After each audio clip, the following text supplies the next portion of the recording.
Գյորջյան Կասկադ 60 ամիս փուլային վճարում բազմաթիվ առավելություններ։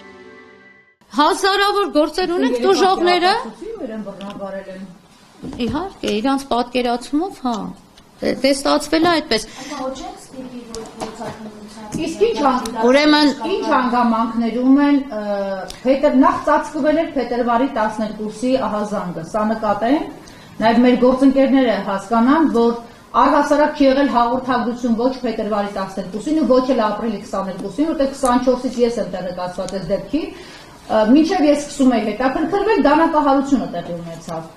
Եվ այս ամբողջ ընթացքում իրենք լռություն են պահպանել, այդ պաշտոնապես ինչի իրավունքը չունեին։ Հաղորդումներ չի եղել ոստիկանության կողմից եւ ոստիկանության կողմից կոծկել բառը մենք ձևակերպում ենք նաև հենց այս հիմքերը հաշվի առնելով։ Բայց ժողովուրդը խոսել է փետրվարի 12-ից։ Մենք իմացանք դրա մասին շատ ավելի ուշ, երբ ազատությանն էին հայտնել, չէ՞։ Որ փետրվարի 12-ին դեպքեր են։ Ինչ հանգամանքներով են հարձակվել, ինչպես են հարձակվել, որ այդպես հակասական տեղեկատվություն։ Ուրեմն ըստ հարազատների մենք ընդհանրապես տեղեկացված չենք, որովհետև փետրվարի 12-ի վարույթով մեզ որևէ բան հայտնի չի։ Երեք թեպետ ամբողջ օրը մենք եղել ենք Վեդիի քննչական բաժնում, բայց փետրվարի 12-ի գործը քննող քննիչի հետ մեր հանդիպումը չկայացավ, թեպետ զբաղվածությունը շատ էր։ Այսօր ասում է աղջիկը հարցաքննվել է, երբ որ ես քննիչին հարց եմ տալիս, ասում է մասնակցել է առերեսման, հետո լրացուցիչ հարցաքննվել է, մի բան, որը մեզ համար անհայտ էր։ Շատ դժվար է, ես նորից կրկնում եմ, երեխան չի խոսում, երեխայից տեղեկատվություն ստանալը շատ բարդ է։ Երեխայի օրինական ներկայացուցիչը, մայրը, նույնպես ունի խնդիրներ, ով չգիտեմ ոնց են ճանաչել օրինական ներկայացուցիչ։ Բայց ամենազավեշտալին այստեղ այն է, որ ըստ հարազատներին մեզ հայտնած տեղեկատվության երեխայի հարցաքննությունը տեղի է ունեցել միայն հոգեբանի եւ քննիչի մասնակցությամբ եւ առերեսումը տեղի է ունեցել հոգեբանի, քննիչի եւ երրորդ անձի բարերարի մասնակցությամբ առանց օրինական ներկայացուցիչի,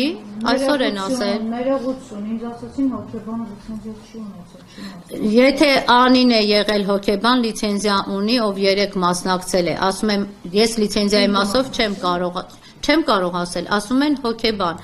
Պատկերացրեք, որ երեխայի հայրը դրսում կանգնած է եղել, երեխայի հորը թույլ չեն տվել, որպեսզի մասնակցի որպես օրինական ներկայացուցիչ։ Հարցաքննություններին, անգամ հարցաքննության անչափահաս երեխաների, սեռական բնույթի հանցագործության զոհ դարձած երեխաների հարցաքննության կարգի չեն տիրապետում։ Քննիչները երկուսն էլ տղամարդ են։ Դատական բժիշկը տղամարդ է։ Երբ որ ես հարցնում եմ աղջիկ ջան, ինչի համար դատական բժշկի մոտ թույլ չես տվել, որ քեզ զննեն, ասում է ես վախեցա։ Տղամարդկանցից երեխաները ընդհանրապես վախ են զգում, եւ դա բնական է։ Խոսում ենք 15 եւ 17 տարեկան երեխեքի մասին։ Պատկերացնում եք, առերես հարցաքննություն են անում, դեմ դիմաց նստացնում են 15 տարեկան երեխուն, այն մարդու դիմաց են նստացնում, ումից ինքը սարսափում է։ Երեք ասել մեզ այդ մասին այդ երեխան։ Ու ասում է, չէ, ես ինքը ինձ ոչ մի բան չի արել։ Երեք մեզ ասում է, ես չեմ կարող ասեմ, ես վախենում եմ։ Մի էական բան ասացիք մինչև ասուլիսի սկսելը, քանի որ մենք անհետացնում ենք դատաբժշկական փորձաքննություն, եւ այլ իհարկե գինեկոլոգի այցը դատաբժշկական փորձաքննություն չի, բայց ես գիտեմ, որ երեխաների ձեզ պատմած իրեք համոզումներ են եղել։ Հարցը տալիս եմ, որովհետեւ արդեն քննչականը ինքն է նախաքննական գաղտնիքը, այսպես տրորել, հա։ Ուրեմն ձեզ ասեմ, 17 տարեկան աղջկա մասով կա արդեն դատաբժշկի եզրակացություն, 17 տարեկան աղջիկը զննվել է եւ իրենք ունեն որոշակի հանգամանքներ,